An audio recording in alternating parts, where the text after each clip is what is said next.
ozon.com. Al gezdi bizge kim beret, attың al күндөр bir belek. Kıyalı çoğumuk min türkün baslaşlar erek bir bölük. Kaç yazıp süyem süybö dep, kanday qoz kızık düyne dep. Deniz okean materik deptirdim dedim çiymele.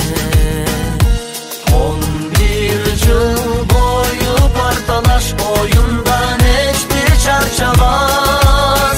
Klastaşlar gitti yaşağa bul sokçu attың tarkabas. Dönüp kalem sıyası ol bulgat bilim uyası.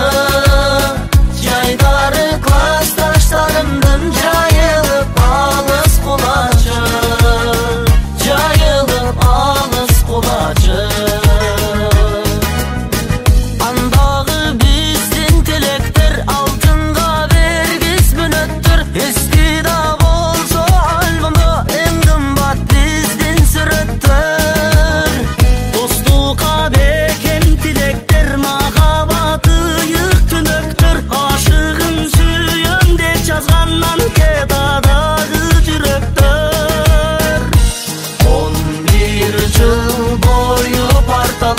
Oyundan hiçbir çarçamaz. Klastaşlar gitti yaşağa bul sokçu attың tarkabas. Dönüp kalem sıyası ol bulgat bilim uyası. Yaydarı klastaşlarımdın cayılıp alız kulacı. Cayılıp alız kulacı.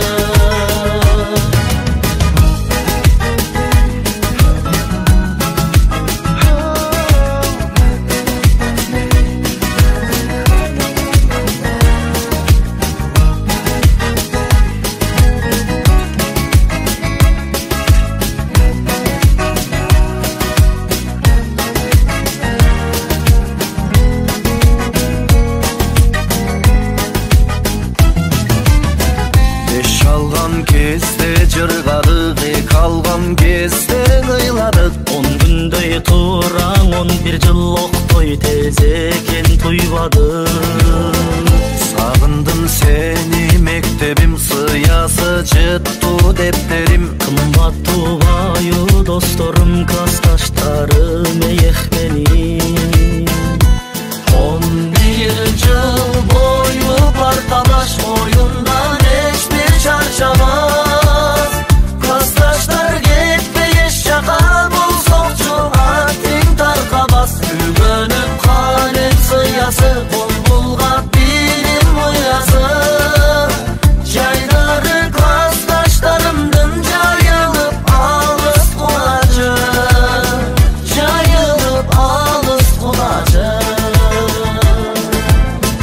Cayılıp alız kulacı.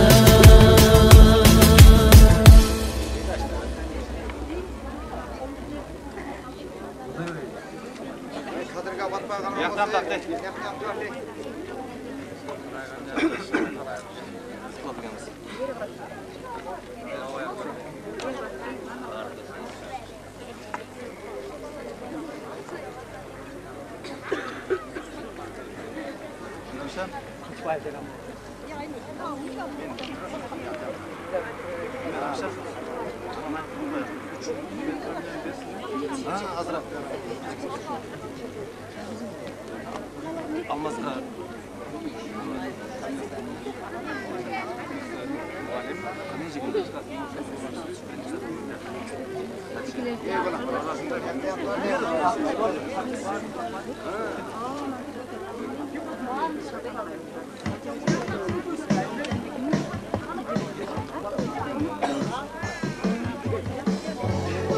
video almaz olmayacak mı?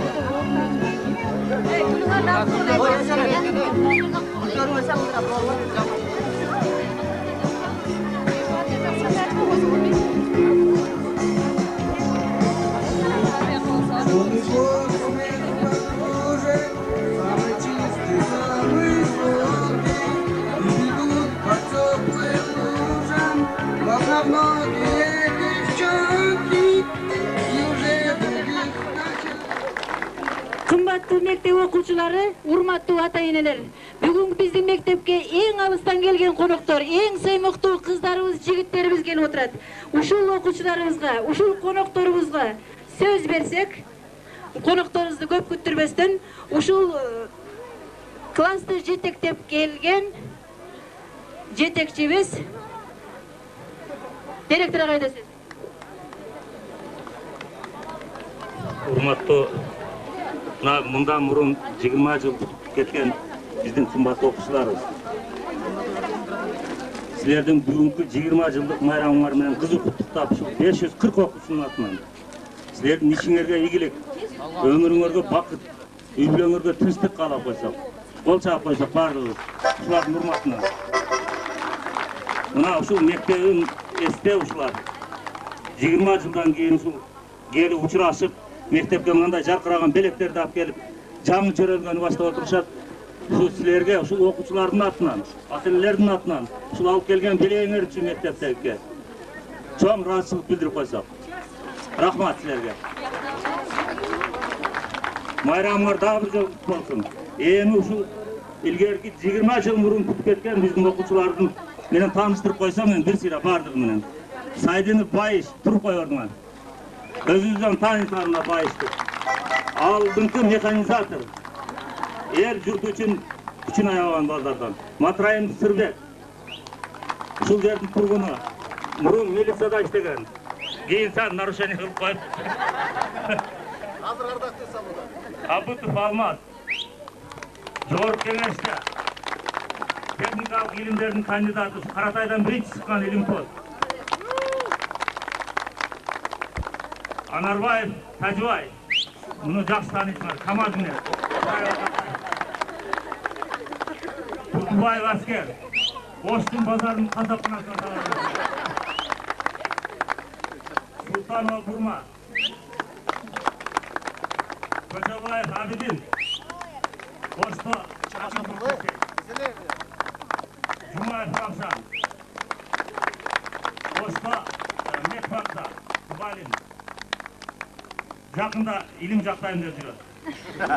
Турсуналиева Айнура. Өзүнүн кызы ушул мектепте иштеп кеткен. Зекиров Камчы. Камчынын бардыгын эле таанышыңар. Токосунов Нурбаев. Нурбаев автобусуна киресиңер, чекер автобус. Бакашева Метовар. Абдуллаева Максат. Өзіңерді аты жақсы. Абдуллаев Түйін, жана Сатулар Камазыне сілесіңерді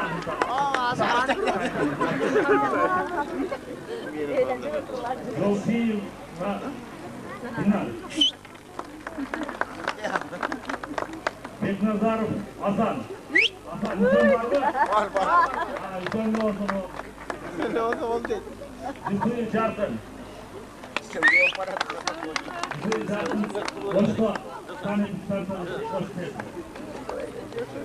Алимова Кундук.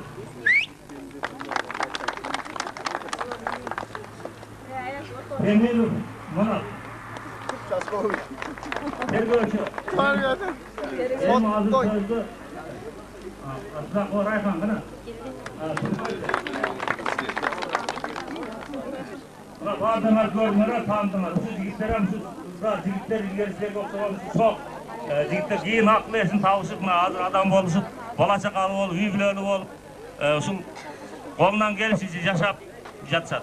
Рахмат ушуларга. Ушул мына мектеп ушунчалык эстеп, ушу жөрөлгөнү баштап берип атат. Мектебибиз кембагал, парта столубузду өзүңөр көрүп турасыңар. Ушулар өздөрүнүн рахмат. Рахмат берилет. Ардактуу агайлар, Бардыңыздарга 1973 жылы алгачкы мектеп особусун аттаган. 1981 жылы ушул жерден Каратай 8 жылдык мектебин аяктаган. Жана 1983 жылы орто мектепти бүтүшкөн биздин классташтарыбыздын атынан жалындуу салам.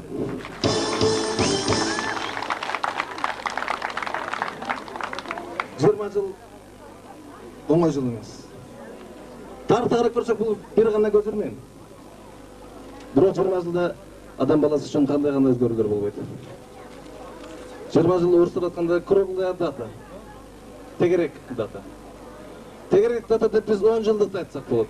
30 жылды да айтсак болот. Бирөө 20 жыл өзгөчө. Себеби 10 жылда биз али жаш болот экенбиз. Ал эми мектепти аяктагандан кийин 20 жыл өткөндөн кийин ар ким турмушта өз ордуун таап, кандай багыт менен жашайт, кандай багыт менен турмуш өткөрөт, ошону уже тандап калган убакыт болот экен. Биз дагы жөрөлгө катары, эл катары бүгүнкү 20 жылдык мааракебизди белгилеп кетейин деп бир жылдан бери ойлонуп жүргөнбүз. Бизди ойлондурган негизги маселелердин бири бизге алтын бешик болуп калган ушул мектепке кандай эстелик калтырсак деп ойлондук. Биздин оюбузга келди, компьютер тапшырсакпы деп. Ал жалпылуу жактан жаратылбады. Анын өзүнүн себеби бар. Экинчиден телевизор тапшырсакпы деди. Аны деле окуу процессине анчалык пайдасы тийбейт экен. Карап көрүп, ойлонуп көрүп ушул жерде баса белгилеп кетсек болот, өзүбүздүн ушул мектепте иштеп жүргөн аяштарыбыздын бири атын айтсак Урпат эжеке бир ой өзүнүн оюн айтты. Биздин мектеп азыркы директор агайыбыз айтып өткөндөй жакырданып барды. Бир класстык комплект парта жасап бербейлиби деп. Ошону бардыгыбыз ура деп колдоп, мына бүгүн ушул мектепке сиздерге эстелик катары бизден эстелик болсун ушул. Ушул 10 парта кичинекей белегибизде Эркин агай жакшылап балыңардын жетишинче бапестеп дегендей бул жакшы пайдаланса бир нече убакытта чейин нерсе берет. Ошол кичинекей арзанган белегибизди алып койсоңуздар.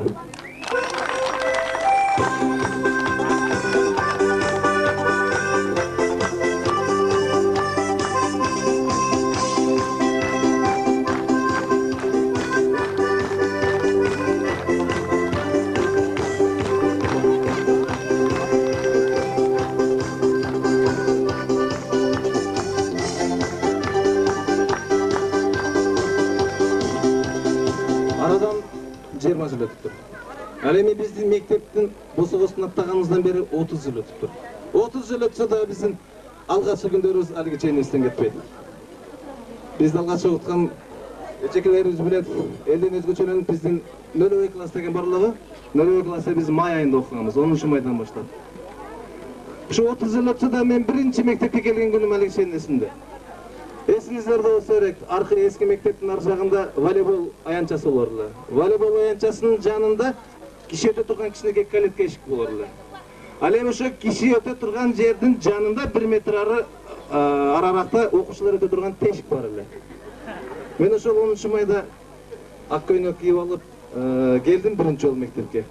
Ошол тешикке келип эми бир кадам аттасам, мага деген чыкты. Карасам Шарбет эжеге карап туруптур. Эмнеге келдиң дедим, мен ошо окууга келдим эле. Десем, бүгүн окуу бүттү деди, кечирип калыпсың. Мен эми тастараңызча тойдор кет дегенде бир аз кечирип калган экен, бетим жууп отуруп. Анан ушуну жазбай эртеге саат 14-го келгин деди. Бул алгачкы күнүм. Ушул мындай күндөр эстен кетпейт. Анан кандай жакшынакай күндөр өткөздү ушул жерде. Биздин алгачкы жаштык ушул жерден өттү. Мош мектептеги сүйүлөр ушул жерден башталгандыр. Мен булардан эмне үчүн айтып жатам? Мен азыр ошо бизди алгачкы А тамгасын окуткан апабыздай болуп калган эжекелерге сөз бергим келип отурат. Сөз анда биздин биринчи класста класс жетекчи болуп иштеген эжекелерибиз Дөөжөрүнкө менен Шарбет эжеке.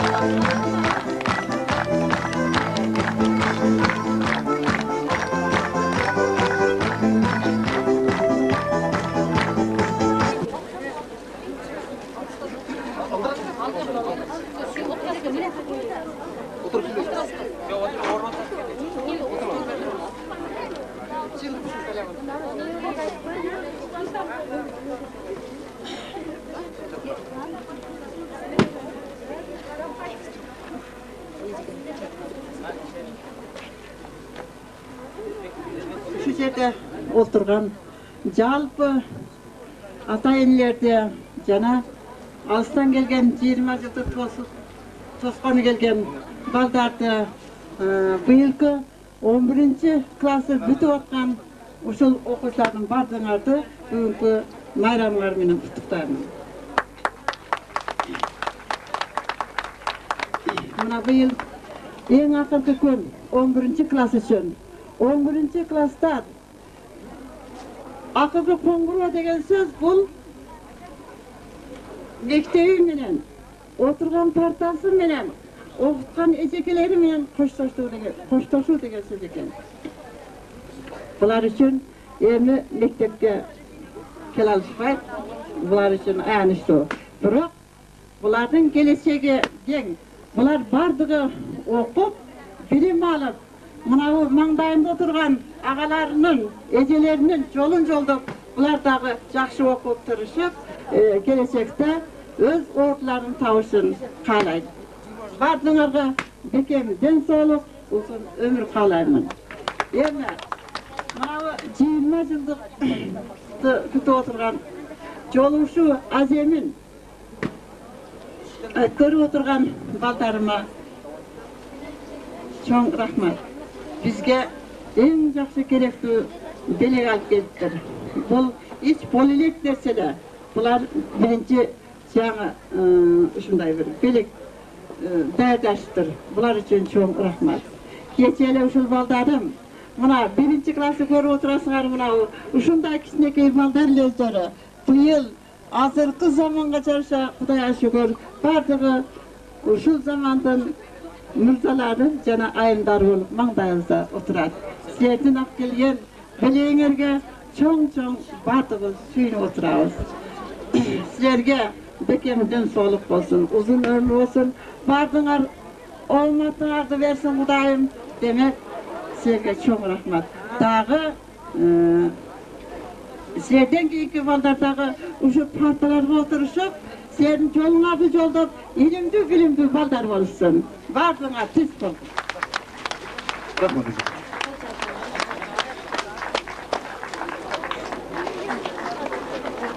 Кесиптештер, жана мектеп окуучулары, 20 жылга келген меймандар, бардыңарды бүгүн 24 май акыркы коңгуроо майрамы менен куттуктаймын. Бүгүнкү ушул 11 классты бүтүп жаткан балдарым, кыздарым, силерге мамлекеттик элден энди ийгиликтүү аяктап, алдыңарга койгон тилек максатыңарга жеткиле, жолуңар шыдыр болсун, жолдошуңар кыдыр болсун. Айланайын кыздарым, балдарым, ушул 20 жылдыкка келген мен окуучуларым, силерге көрүп алып аябай толкундан жатамын. Эмне дээримди эле билбей жатамын. Эми силерге Кудайым узун өмүр берсин, чын ден соолук берсин. Бала чакаңар менен тынч болгула, асманыңар ачык болсун. Рахмат эжекелер. Өзүңүзгө шарман эжеке. Ушундай түрүңүздөрдөн жазбай жүрөңүздөр. Силерге бекем ден соолук, узун өмүр. Бала чакаңардын, неберелериңердин жана ушул жерде карап турган бүт окуучулардын урмат сыйнай болуп жүрө бериңиздер. Эмки сөзүмдү, эмки кезектеги сөздү биздин окуучулардын атынан илгерки могул жерде окуп жүргөндө А класстын класскому болуп окуган. Азыркы кезде жогорку кеңеште бөлүм башчы, техникалык илимдердин кандидаты. Ал эми биз үчүн кадимки алмазда сөз.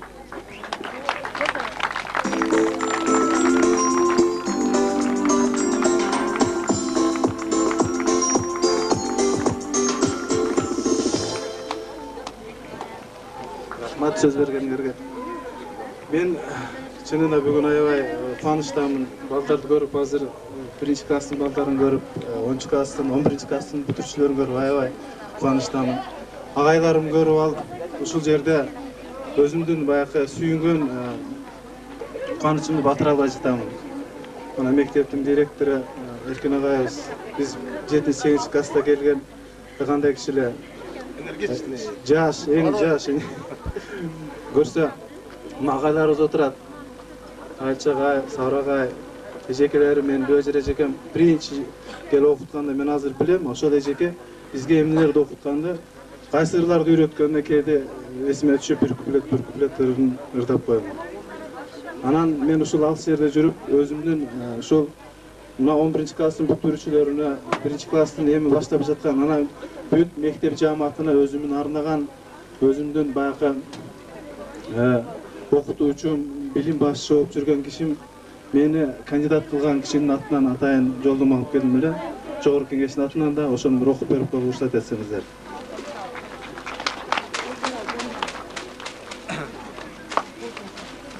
Ош областынын Кара Суу районунун Каратай орто мектебине урматтуу Эркин Козбаевич, сизди жана сиз аркылуу элибиздин эртеңкиси үчүн эмгек өтөп жаткан Каратай мектебинин мугалимдер жааматын жана бүтүрүүчүлөрдү бүгүнкү акыркы коңгуроо мааракеси турмуш жолун баштаган жаш муундарды уядан учуруучу майрамыңыздар менен чын дилибизден куттуктайбыз. Сиздердин талим тарбияңыздарды алып чоңойгон болочок урпактарыбыз калайык журтубуздун орун колдон жеңилин жерден алып эл сыйлаган инсандардан болуштарына терең ишенебиз. Дүйнөнүн, жашоонун жана коомдун өнүгүүсү сиздер учуруп жаткан келечек ээлери менен улам алга карай жол алганын кубаныч менен гана кабылдайбыз. Келечек муундарыбыздын камын ойлогон жааматыңыздарга чын ден соолук, үй бүлөңүздөргө бактылуу турмуш жана ишиңиздерди албан ийгиликтерди каалайбыз. Элибизде молчулук, бейбирдик жана тынчтык болсун. Терең урматтоо менен Эл аралык инженерлер академиясынын академиги, техникалык илимдердин доктору, профессор Самулин Абдраимов, техникалык илимдердин кандидаты, Кыргыз Республикасынын Жогорку Кеңешинин бөлүм башчысы, Каратай мектебинин бүтүрүүчүсү Абетов.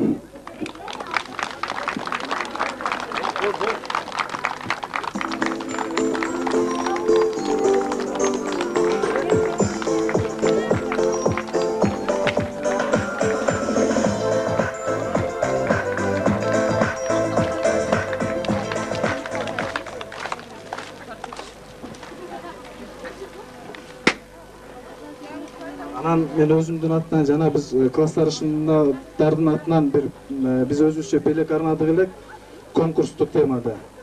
Ошо эң жакшы мугалим деп Жолдошова Сатиш.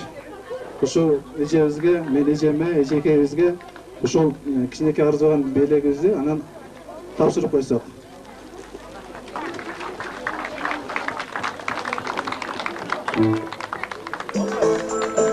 Классташтар,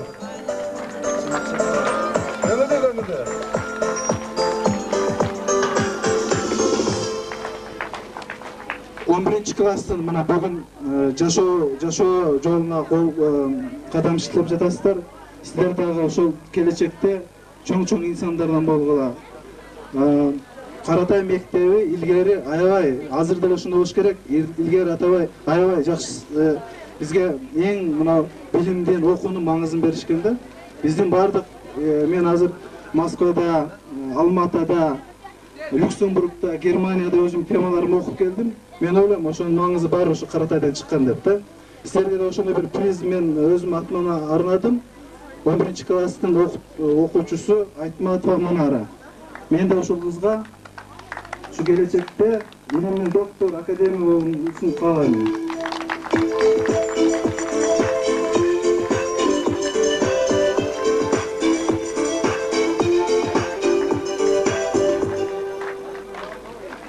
Албетте биз биринчи класста кадам иштеп жаткан балдарга да өзүнчө бир ой, максат ойлоп жүргөн, баягы келечекте жакшы адамдардын болом деп ойлоп жүргөн биздин ушу жаш муундарга дагы өзүбүздүн белегибиз бар. Абдаз уулу Бекзат. Ушул жигитке мен берип койсом.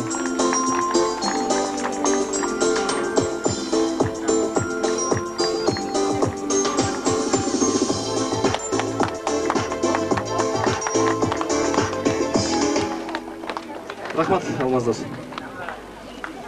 Эми жана бир ак, бир кара, бир кыз, бир бала дегендей. Эми кыздарга сөз бербесе таарынып калат го. Анда келечекте кийинки сөз Нокот райондук үй бүлөлүк дарыгерлер группасынын алдыңкы кызматкери, биздин классташыбыз кадимки Динара.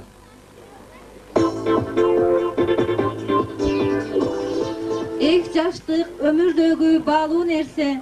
Мээримин ар бир жашка бирдей берсе, мен ыраазы болор элем элим бул журтта айланып бул күндөрүм кайра келсе. Эске тутуп досторуңдун үндөрүн, кылык мүнөз кыял жууруп күлгөнүн, жаштыгыңдын эң бир сонун күндөрү, сүйгөн кезиң, окуучулук мезгилиң. Ömür kağlayım soğulubas toğ gülünдөй, köngül kağlayım jadırağan jaz gülünдөй, almaşılgı sürün kağlayım mahabattın, tap-taza tankır mültür şüdürümдөй.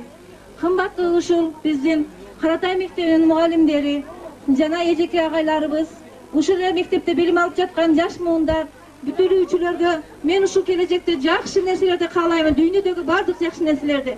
Келечекте алар да биздей бир кесиптин ээлери, bir жақсы адистерден болушун каалаймын. Чың денсаулык, узун өмүр. Ушуну биздин кыздар атынан, балдардын атынан арзыбаган кичинекей белегиз бар эле, тапшырып койгон уруксат этсеңиздер. Буажар эжеке, Шарапат эжеке, Сабыр агай, Эркен агай, Айылчы агай, Эргеш агай, Жусупбек агай, Исмайыл агай, Мундуз агай, Мария эжеке, Касет эжеке, Катча эжеке, Садиш эжеке бардыңыздарга биздин классташтардын атынан арзыбаган нерсени бериптир.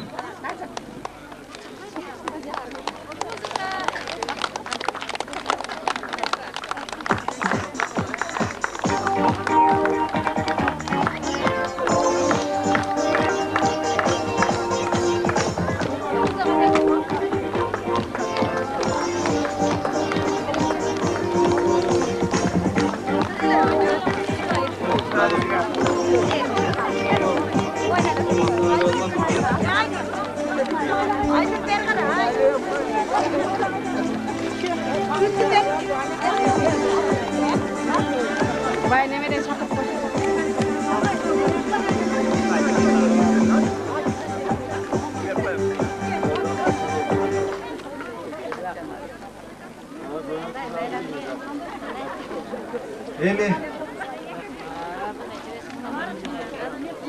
сөзүбүздүн аягында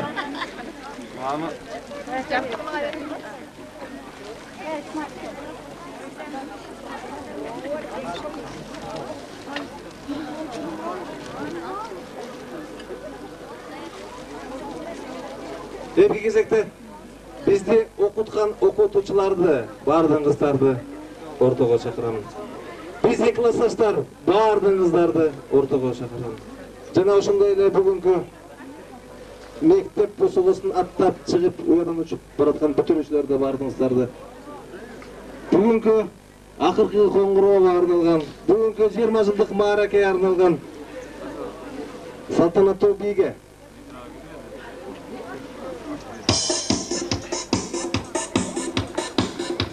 классташтар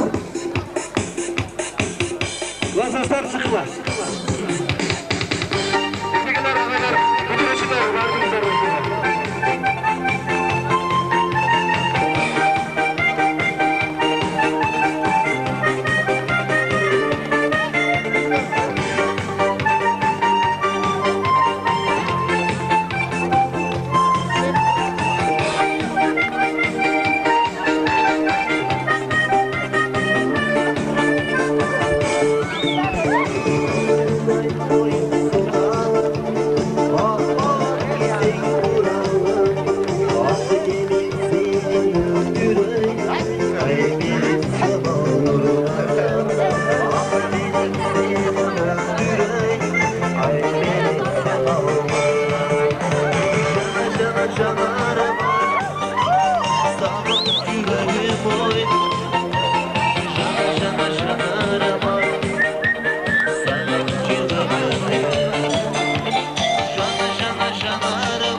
Мен bir нерсени айтпай коюп турмун.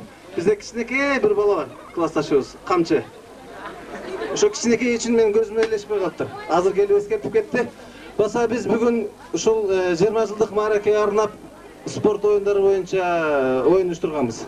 Мелдешип уюштурганбыз. Ошого дагы арнаган призибиз бар. Аны ошол спорт аянтчасына барып тапшырабыз. Эми урматтуу классташтарым, перемена бүттү. Азыр эми бизге тарбиялык саат болот экен. Классына кириңиздер. Биздин окуткан агайжыклар силер да. Урматтуу ата-энелер, урматтуу окуучулар. Мына азыр мен өтө ыңгай сабалда калдым.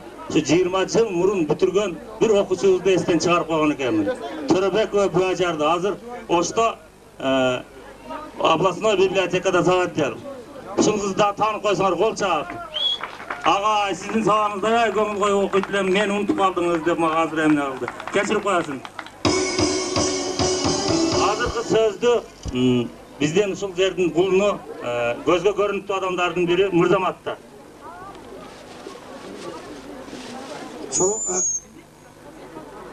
Саламатсыңарбы Каратай элинин тургундары? Мына бүгүн Акыркы Коңгуроода, Акыркы Коңгуроо мына биздин аяш балдарыбыз, аяш кыздарыбыз бүтүрүп атат. Анан ошону менен бирге мына биздин өлкөлөрүбүздүн 20 жылдык маареке тою да. Аябай мен баятеме карап отурам, баардык настроениясы жакшы күлүшүп жыргап отурушат. Бул эми аябай эме күндө эми не дейм берет.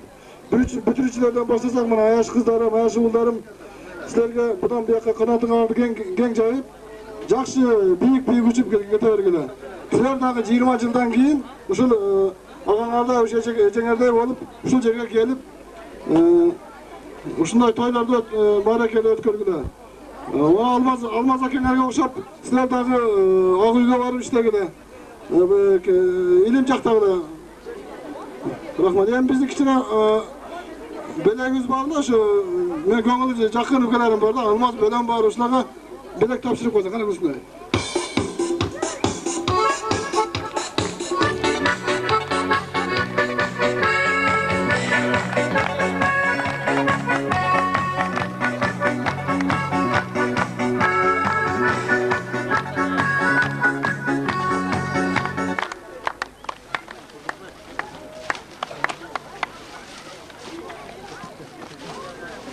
Былтыркы бүтүрүүчүбүз Жыргалбектин бир аз сөзү бар экен. Эмесе сөздү Жыргалбекке берсек,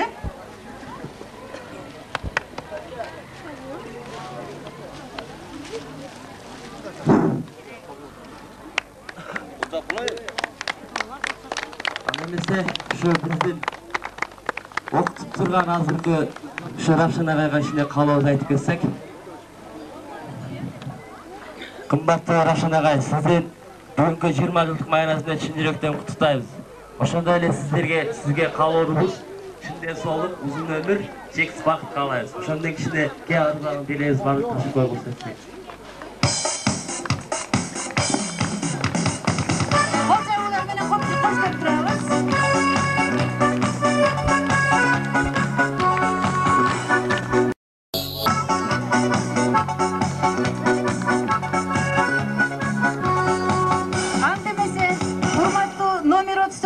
Каратай орто мектебинин бүгүнкү жарык жүздүү маанайлуу окуучулары, биздин конокторубузду бүгүнкү мынабу класс жетекчиси даярдаган чакан тарбиялык ачык сааттар бар экен. Конокторубузду ошол сабактарына узатып койсок дагы, биз линейкабызды улантсак, кол чабуулар менен конокторубузду кайрадан сахнага чакырабыз.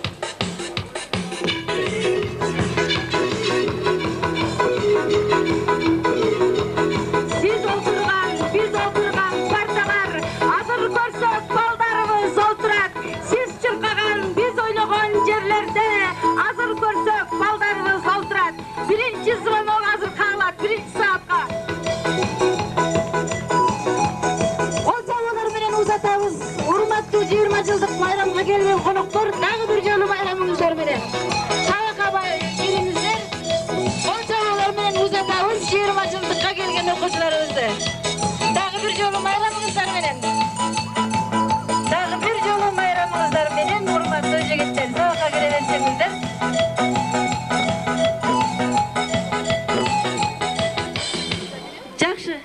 Эжеке, сиз да кире бериңиз, мейли. Шарипат эжеке, сиз да кире берсеңиз болот, окуучуларыңыз менен ачык сабактарга. Ал эми биз болсо бүгүнкү жыйналышыбызды кайрадан улантабыз. Эмесе кезекти 9 класстын бүтүрүүчүлөрүнө. Келели 9 класстын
Basmalar yok.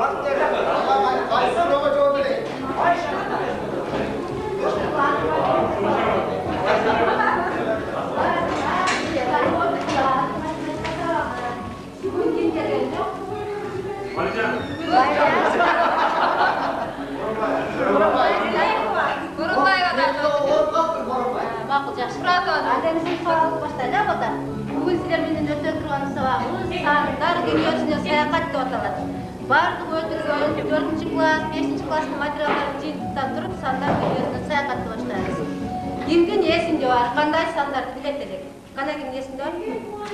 Қандай сандарды билет элек? Бар? Асан есімі оларды жооп берсеңіз.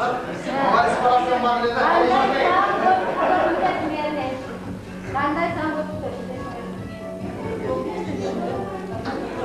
Есіңізде жоқ па?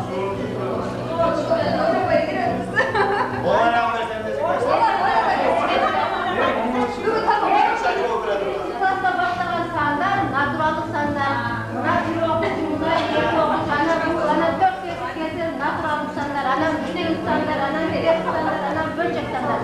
Аты силерге билесиз. Бөлчөк санды 8 барганда окуганда азыркыда окушкан. Тез срожада жолун табууга аракет кылып, анан 2 бөлүнүп алат да. Мына команданы тапкычтар команданы берип, команданы оюндар команданы берип.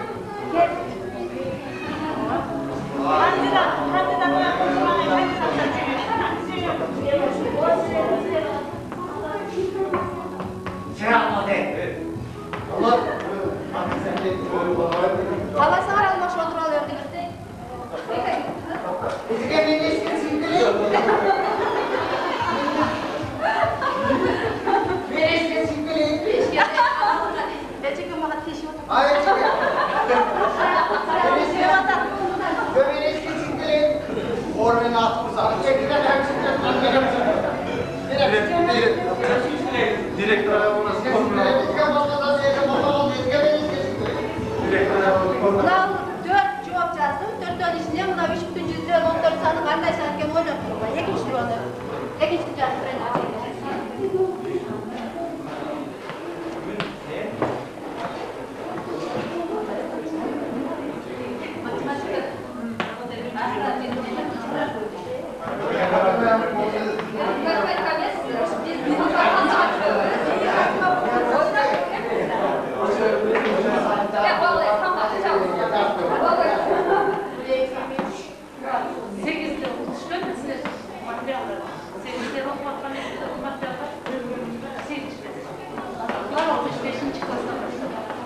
Ana birinci sıranın cevabı verelim.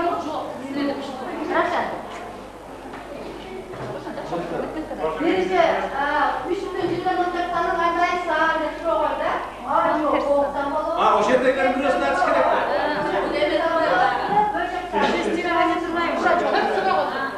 Dörtüncüden kaç? Ölçeksen. Ölçeksen. Ben bildiğin yerim dedi. Bir egenge de vakçıdın. Ekinci sıralama cevap takılar. 299 sanının tamırı qaysı san olur? A, 11, B'si 14, B'si 13, B'si 17. Qaysı bir tamır? Kes. Bir çakarar. 17. Qaysı? 17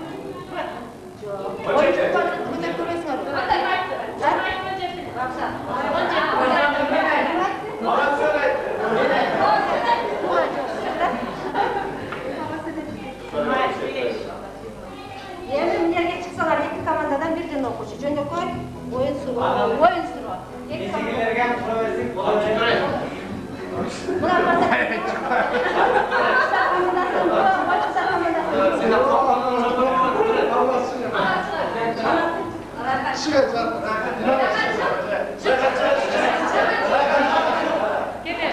bunlardan birden alıp Ek söz metni çıtasın ama.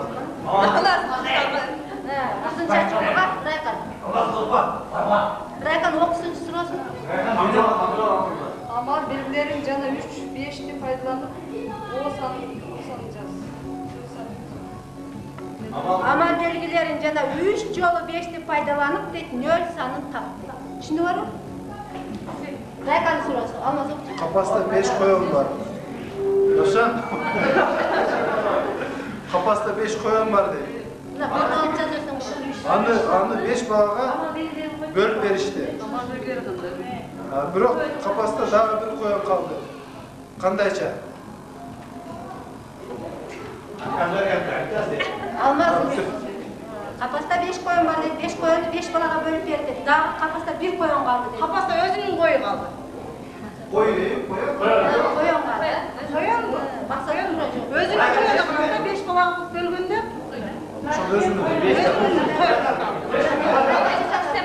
Максат көп окуп атат. 3 5'ti faydalanıp 3 5'ti. 3 5'ti faydalanasın. 0 sakın yaz. Nöl çıkış gerek mi? Nöl çıkış gerek. Kalagan amal verirsin. Bizde koşup, köydük, bölüp degen amallar var. Oşularını faydalanasın da nöl çıkış gerek. Bundan kamerdadan neme tarif koydu. Kim tarif koydu? Kömdamda bu. Beş oldu. Beş barabar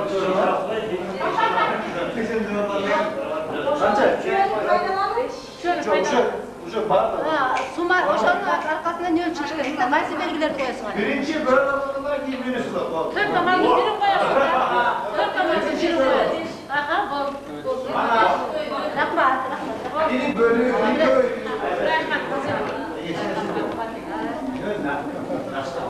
Эми бардыгына тез эсептөө үчүн 10 эсиге 10 миң сом төлөндү. Ар бир эси канчада турат? 10 аскер билет.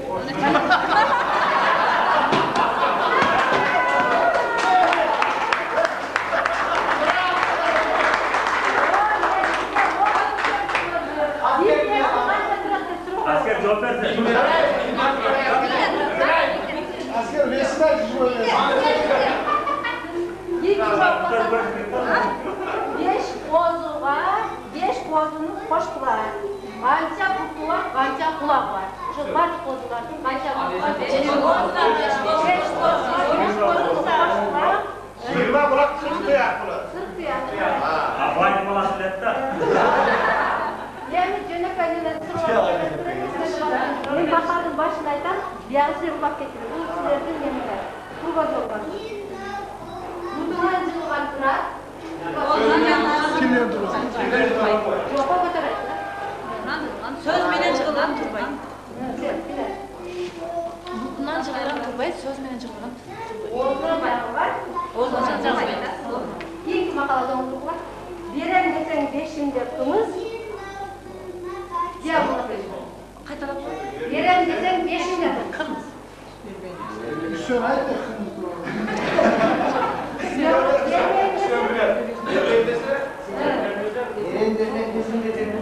Yerem dese 5'inde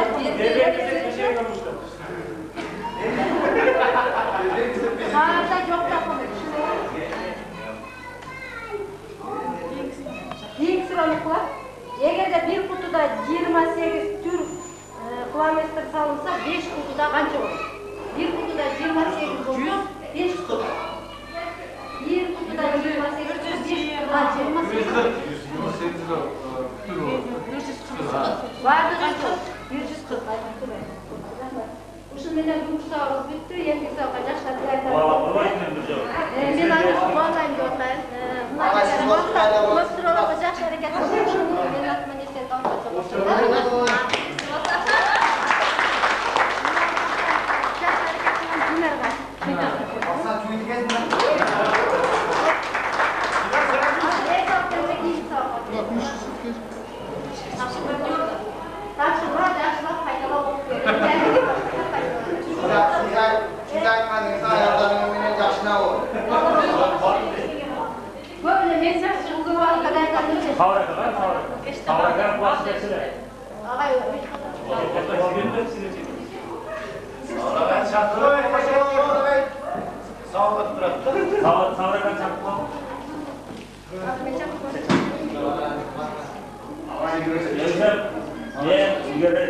Алтынчы Б класстан баштап мына Рахшандарга Үсөндөк класс кетип атат. Канча шапалактарым келген бар. Эми сүйлөшөлөр да болот. Класс сен тартып эле керек. Siz өлгөндө класс жетекчи болдуңуз. Класстан мен ыйлаткан мына бир 10 бала эле böyle de. Siz так адам болгондо окуттуңуз. Мен 6Б шоқ еледі. Жақсы класс еледі. Рахмат тоқпайын. Енді бүгін мұндайда жігіттер. Сіздерді болып кісілерін айтып, және сонда отырдағы мен кеп жөндірді кісенен айтып берейін. Кептің функциялары жөндірді. Мына кептің өзі 2 функциясы болды. Birinci fункциясы номинативтік деген мәні өзінің міндеті басқарады деген. Бұл кітапты адам оқып жатқанда ең бірінші кітаптың қасиеті адамға наслаждение береді. Рахат аласың. Любой кітаптың жақсы кітап болса, қызығып оқисың, идеясын оған бересің. Бұл бірінші функциясы болды. Екінші функциясы коммуникативтік деп қойып, коммуникативтік. Фильмдер бермей қалды. Түркістан фильмдері bu ideyalarla baylanmıştı, ideyalarda başkaları büyüktür. Ana üçüncü fункциясы bu kitabın tarihiyat mıravalı.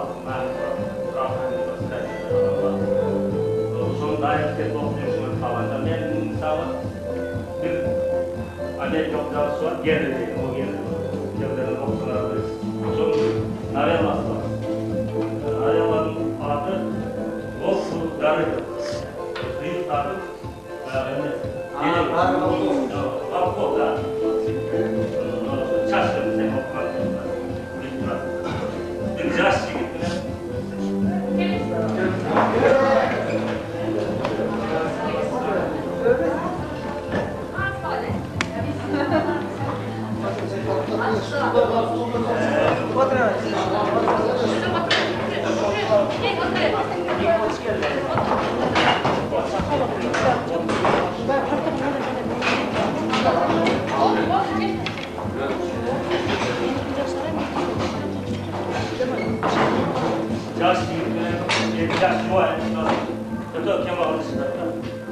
Birinin atasından kalkan saat oldu, altın saat oldu.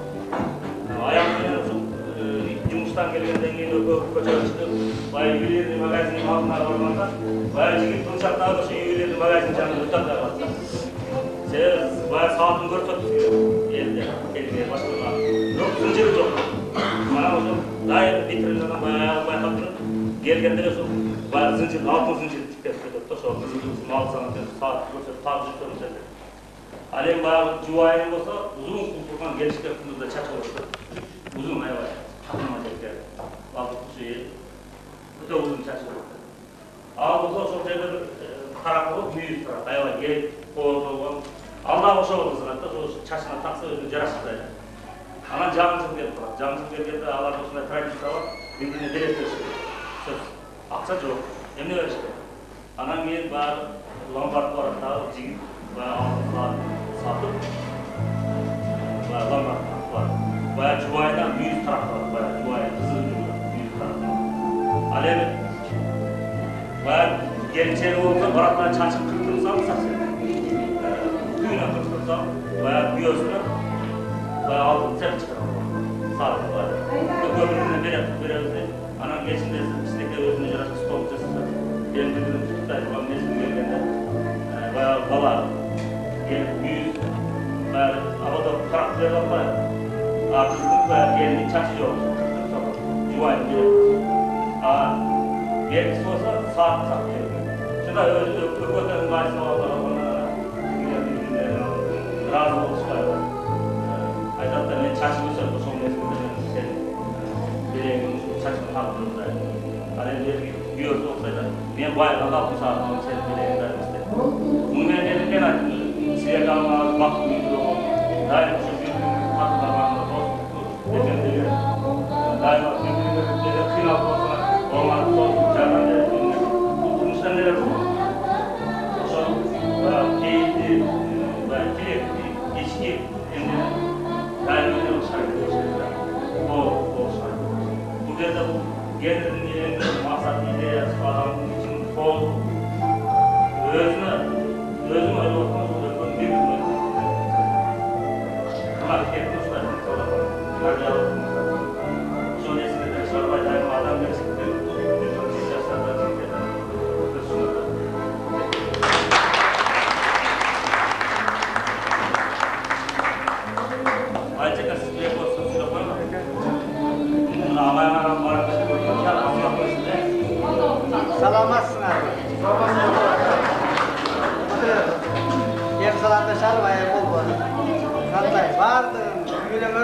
tez sınarımı işlerine yiyip rahmat. Çünkü 20 yıldır belgileyip gelip, bana senin benim uçuraşıp, yüzleşip, en son işimizsine. Malades sizlerge. Bana özünür gördünür, sizler daha bana öğretmede turan kişine bağlar edenler. Bana bütün barım, bana bala çakalım biliyorum. Şunca olur bana 40 kaçırıp bastım. 40 yıl. İzmir'e ajraşkanlarga 20 yıl dedim. 20 yıl. Ömür şunda ömür öte öyle. Bana bir tarağın. Ben de ete sonun bozuyor ki doktoram aldı çiçeği. Gamsızlar. Bana yeni taraf gördüler.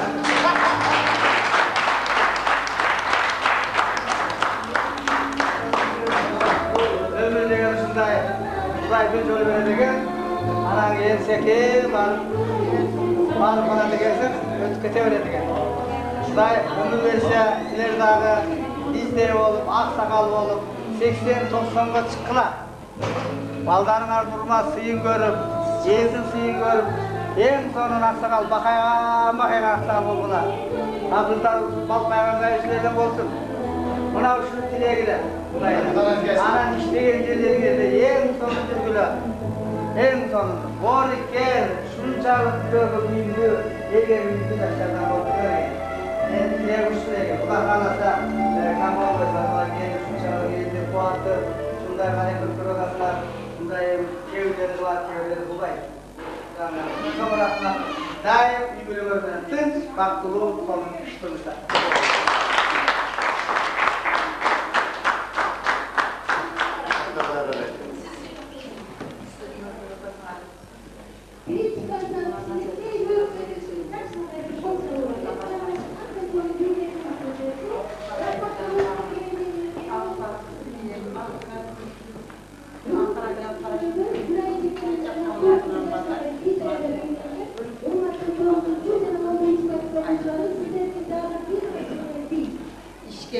Gerek evin gerek rüzgarı ortası. Evin tepkilerin dayan. Şu tepkilerin. Şeyde ne içtiğine de önce alt klas, bu klas değil. Şunca nimetten beni razılığında çok Bu klas ne çalışır? Şimdi bahçede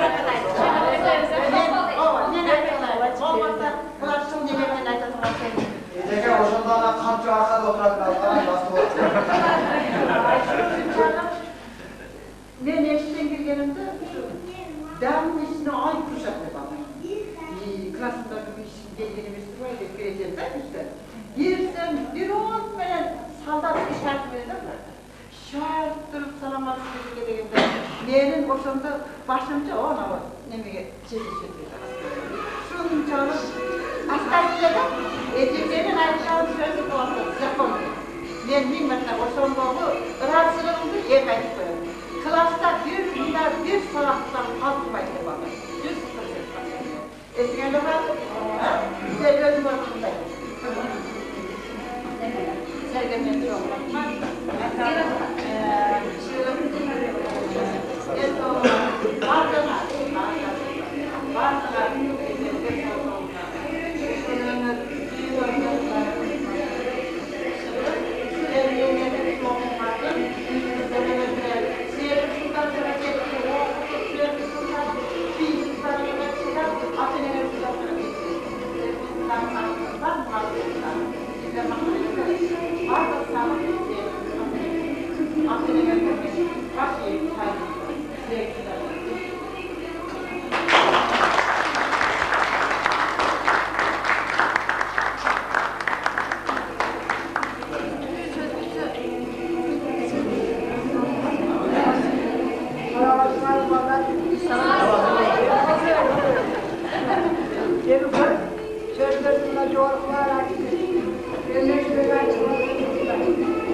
Aram ilim teknikasını alın.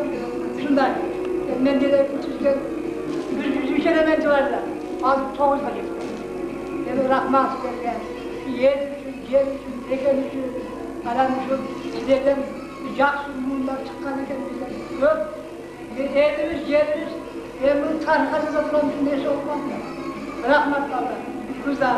Ömrümüz uzun olsun. Geleceğe gen olsun. Daha işleyen adamlar. Cüre. Salamat olsunlar. Bekliyoruz.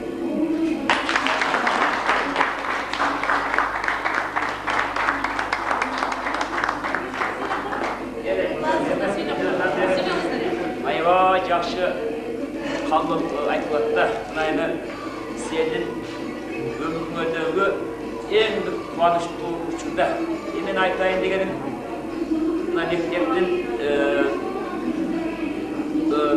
аяқтап, біз мектепте оқығанды азыр оқжайып өтіп, тұрмыштан орнынан тап, ұланды, тұрмыштың баяғы философиялық мектебінен өтіп, өзіңіздің орныңадан тапқан әлі кішілер бар.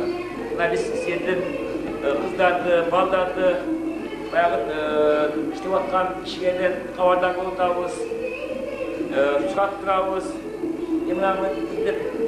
Баяғы келіп мектеппенен жолығып, çok рахмат. İşіңізде игілікті болсын, денсаулығыңа шын болсын. Баяғы Қаратай орта мектебінің жақсылық айтсасын дайыма биік қармап тусын, биік қармап жүргізіп қалып.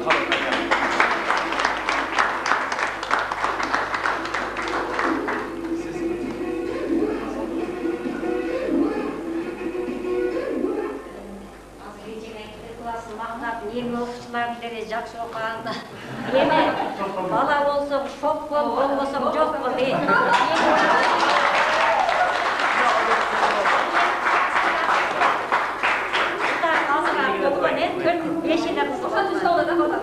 Ondan balдар аябай көп болды менің классымда.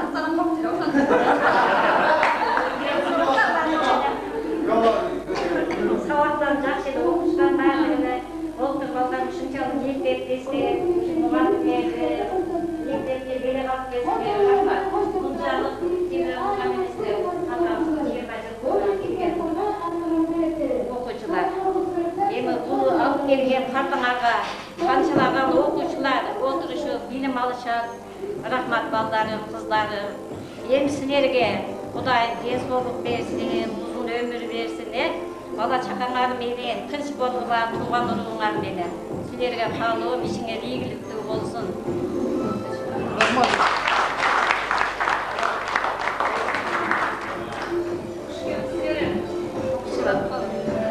Жеке-жекеңер аябай мақтап кетті.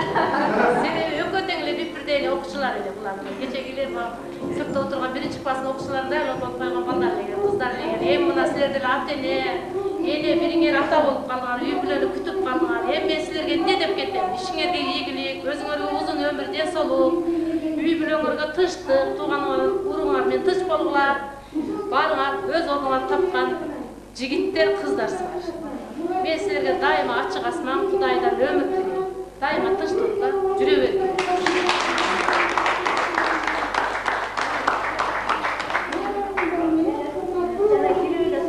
Asmat өткөндөрдү эсиңерге түшүрүп коюн деп өзүм көп узун убакытка даярдап келдим эле.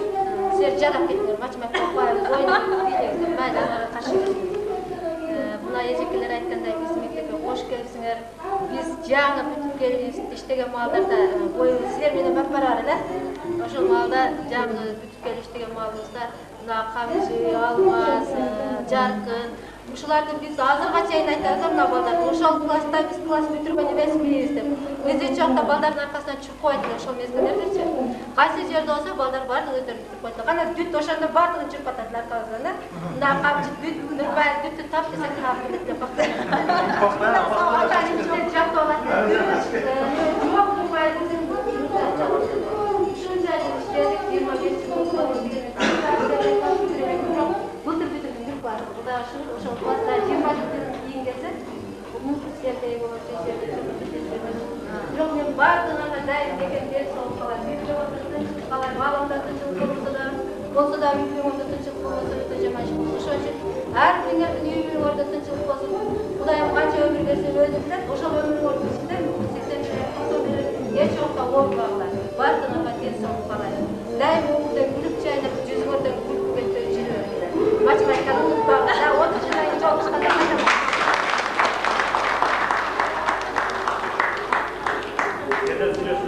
Мақсат.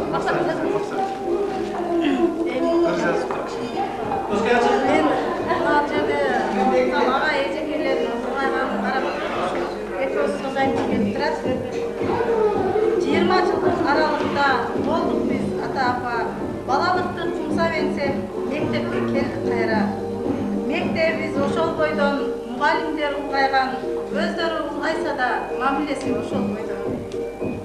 Өткен екен оқушылық күндерім, күн келетін мұғалімдер үндерін, күндер өтіп, жылдар өтіп, арадан біз жолықтық мына бүгін қайрадан. Ошондогу чуңдаган балдарың, көргүн агай кандай болуп калганын, шаракташып, чер жазышып сүйлөшөлү, силерди да сагынышкан балдарың.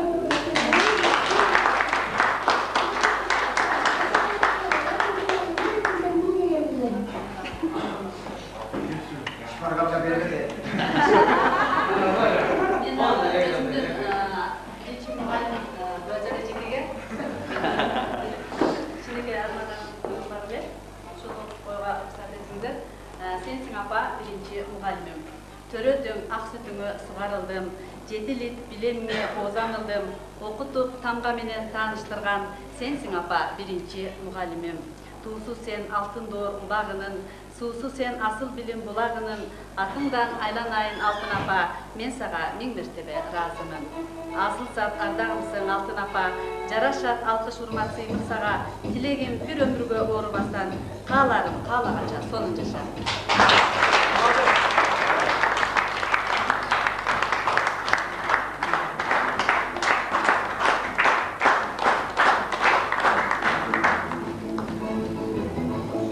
Ancak mына ошол маалда акмака завод эле билесиңер.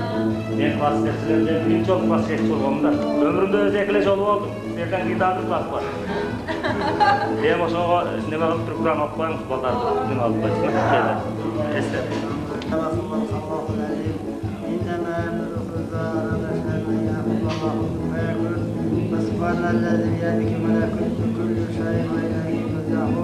بسم الله الرحمن الرحيم. لم يلد ولم يولد ولم يكن له كفوا احد. سبحان ربك رب العزة عما يصفون وسلام على المرسلين والحمد لله رب العالمين. لا يعلم الا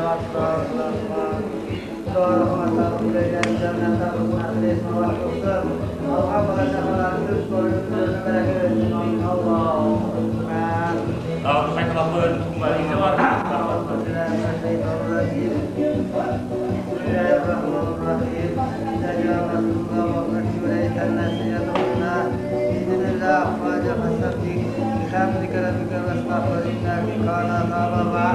سبحان ربك رب العزة عما يصفون وسلام على المرسلين الحمد لله رب العالمين. Xudo rahmat tağılıb joylari jannatda olsun, ahiretine vat qilsin. Qolgan bola chaqalarning ömürlerini Xudo baraka bergan bo'lsin.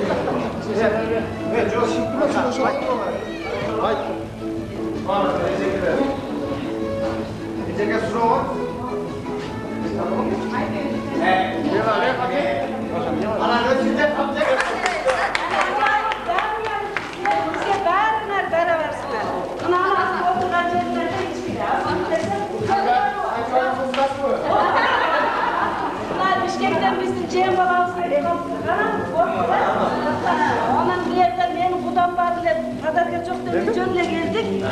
Ama kuda olasın dep koysa.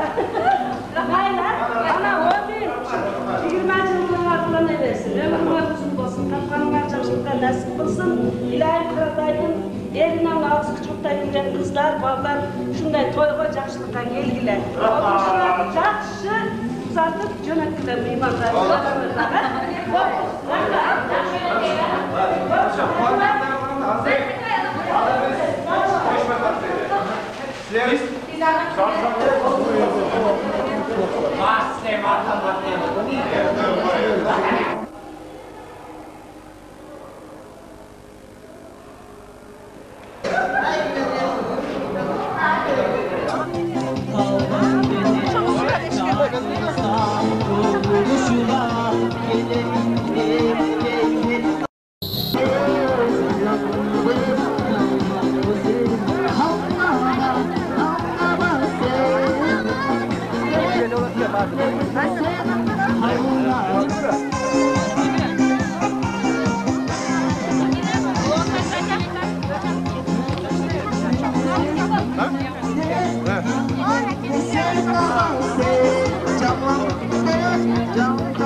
Помощник байс.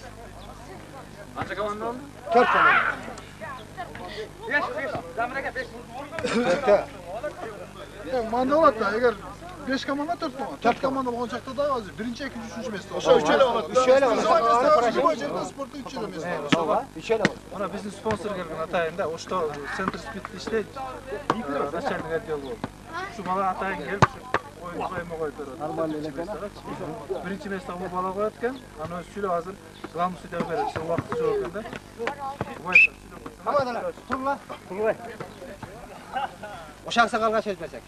Birinçiden men mына өзүмдүн досторумду бүгүнкү майрамы менен куттуктап кетем. Ошондой эле ошолер тургандардын баардыгын. Бүгүнкү спортто эми ким кыйын болсо ошол утат, а? Ошого мен биринчи местага койгон бир 500 сом бар эле, ушуну судьяга берип койсом, а? Главный судьяга. Биринчи местага.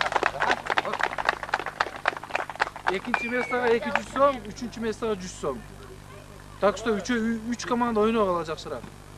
Birinci, gördüğünüz da birinci mesele 500, ikinci mesele 200, üçüncü mesele 100 lira maşallah. Oynadılar, anan ki finalda anan oynadı. Честно, Özü jaksın abi, başında yapar. Tamam, markaya olur böyle, taza oynadı. Anan жақында bir 2 айдын içinde men agayga айтып эме кылам, Атайын Госкомспортто неме бөлдүрткөнбүз. Мен бөлдүрткөнмүн Атайын. Сетка, топ. Мектепте турат, калганда ал ойнойсуңар. Сеткадан жөнөкөй эмес, жакшынакайларын алып бүт, мен өз жактан алып келтирип берем. Молодец, Рахмат. Oturayanda, Arzu. O mesele mayran jакшы.